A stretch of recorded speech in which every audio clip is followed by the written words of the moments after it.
Welcome to the special of A Christmas Carol. Please enjoy while I narrate and does the voice acting. The story begins. Jacob Marley was dead, as dead as a doornail. But this isn't a story about him. No, it's about the story about his partner, Ebenezer Scrooge, a stingy old man whose heart is as cold as the winter itself.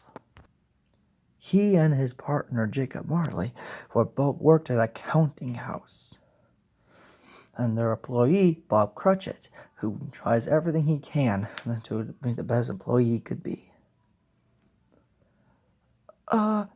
Excuse me, sir. It wouldn't matter if you don't mind, sir. Can I at least put a few lumps of coal into the fireplace? What do you think? Coal is not cheap, you know. I know that, but it's freezing cold and my ink is kind of icy. Please, sir? Well, if you work all day, I might reconsider. Now, get back to work. It's not always easy working for a man like Ebenezer Scrooge, but Bob Cratchit does his best to do everything he can. Later the night, and their working was still continue on when Scrooge's nephew Fred came to the door. "Merry Christmas, Uncle!" "God bless you!" "Bah! Humbug! A Christmas a humbug? Uncle, you don't mean that." "Merry Christmas. What's the reason for you to be merry? You're poor enough." "What's the reason for you to be miserable? You're rich enough." "Humbug! Don't be cross, Uncle. What else could I do at such a time like this? A Merry Christmas. For you, it's just nothing more than a time for you to pay bills without money, and you find yourself a year older and not a penny richer. And if I had my way, if I go with them with my will, if every idiot that goes with Merry Christmas on his lips should be boiled in his own pudding and buried with a stick of holly through his heart. Uncle, nephew, you keep Christmas in your own way and let me keep it in mine." "Keep it? But you don't keep it." Well, there's no reason for me to keep it. It never do any good for me, or you for that matter. There's more than many things I could be thankful for. For me, I thought Christmas was always a time, a heartful and charitable time, a time for men to open their shut-up hearts and experience the kindness and share the warmth they experience out to others. And therefore, Uncle, although it never put a scrap of gold or silver in my pocket, I said it had done me good, and I say God bless it." "Cratchit, if I hear another sound of you, you will find yourself unemployed." Sorry, sir." "And as for you, nephew, you're such a quiet, powerful speaker, you know." "So what do you want?" "Oh, Uncle, I don't ask anything more. Come, join us for a Christmas dinner with me and my wife." "I'd rather die first." "Why so cold, Uncle? Why? Why can't we be friends?" "Why did you go against my wishes and get married?" "Why? Well, because I fell in love." "You fell in love? Bah! Good night, nephew." "I ask nothing more, Uncle. Why can't we be friends?" "Good night." "Well, I hope you can start thinking about my offer, and I say, Merry Christmas, Uncle." "Good night, and a Happy New Year." "Good night." "And a Merry Christmas to you, Bob Cratchit, and a Merry Christmas to you too, sir." Another one. Who isn't trying to make 3 shillings a week and have a wife and family?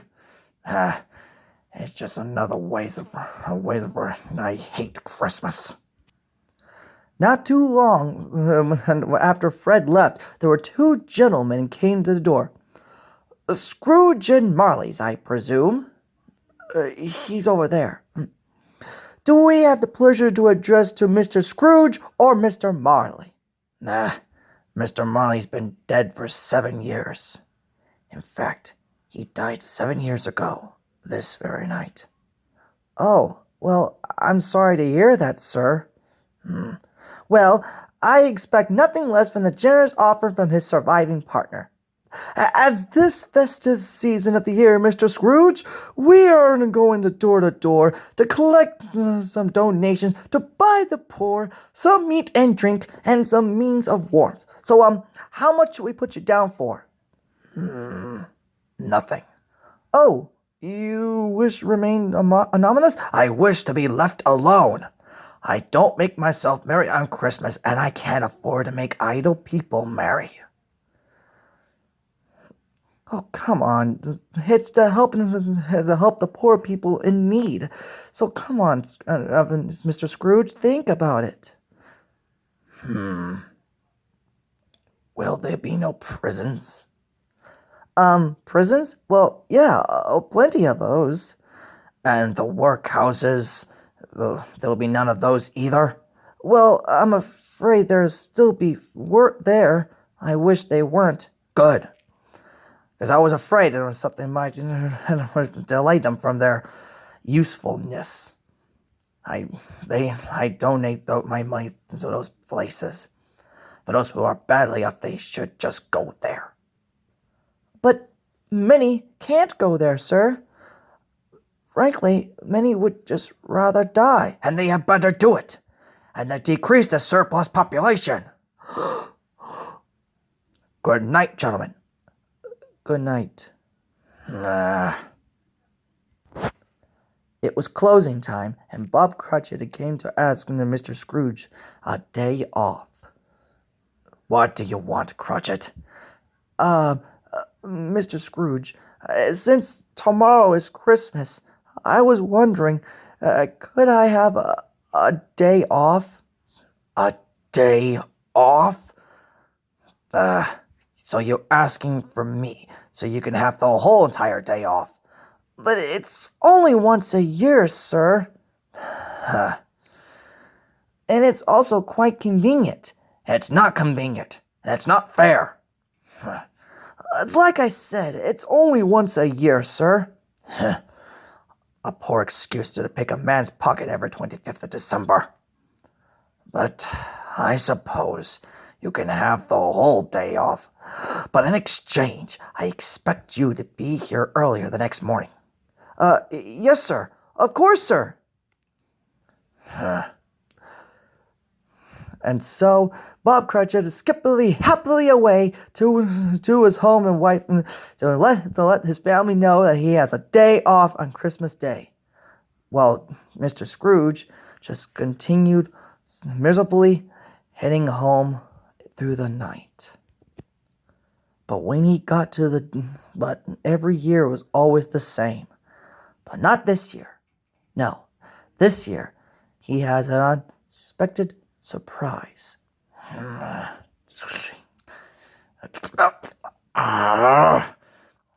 come on, where are they?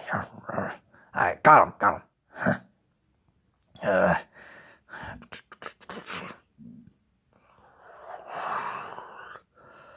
Scrooge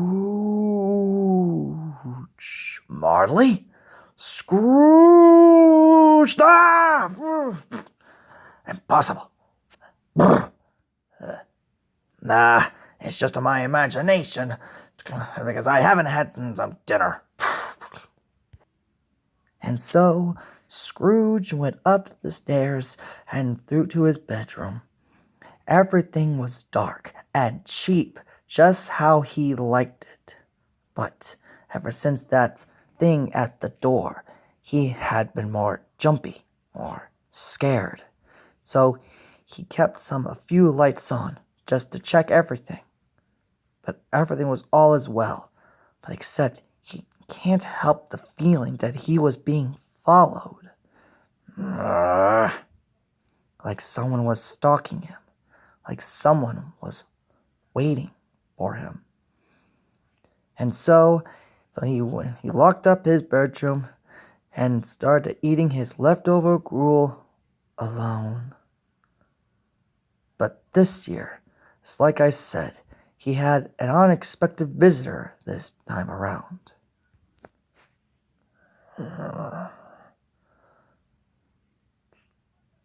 Scrooge. Bah! Humbug! Scrooge! Scrooge! Ah! Come now. What do you want from me? Not much. Who are you? Ask me who I was. All right, I'll play your game. Who were you then? In life, I was your partner, Jacob Marley. Well, can you sit down? I can. Well, do it then.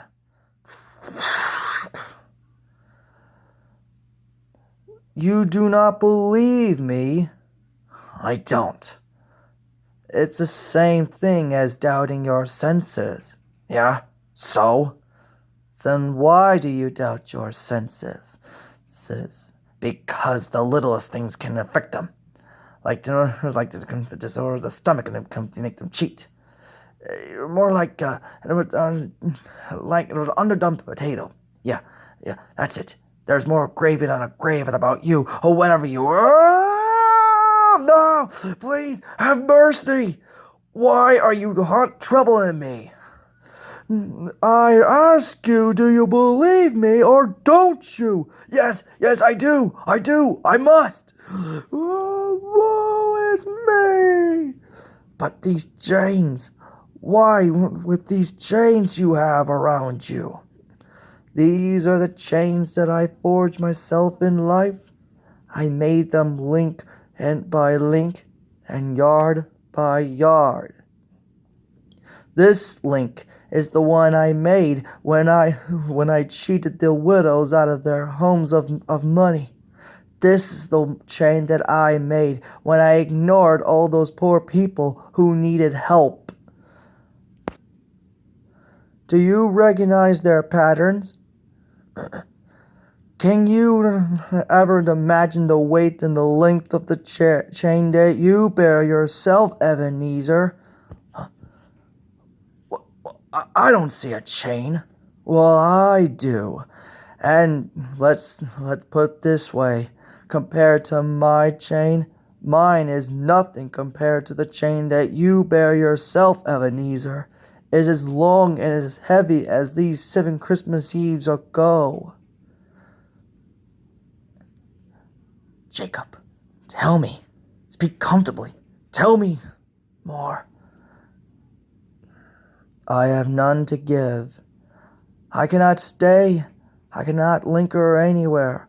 Mark me. In life, my spirit had never walked into beyond our counting house or the limits of our money-changing hole.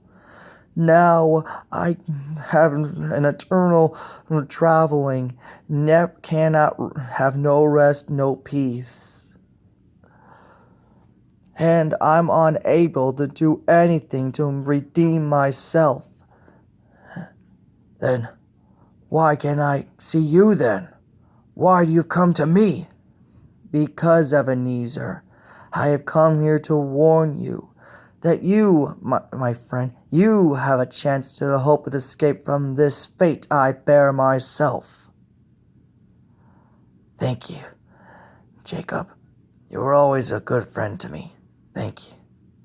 You will be haunted by 3 spirits tonight.